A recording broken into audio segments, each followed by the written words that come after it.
મોવડી પીંપળજ highway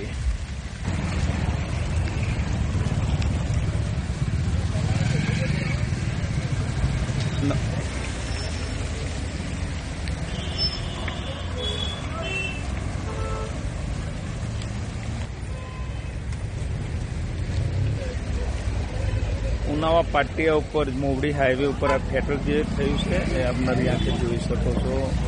એક્સિડન્ટની અંદર 2 જણના મોત થઈ ગયા છે।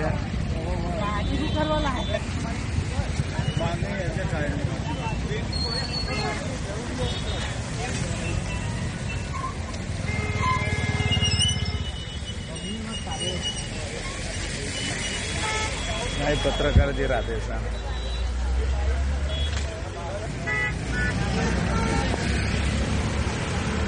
હજુ 2 જણ તો મરી ગયા છે। હજુ કેટલા ટોટલ મરશે એ તો કંઈ જોવાનું બાકી જ રહી ગયું છે।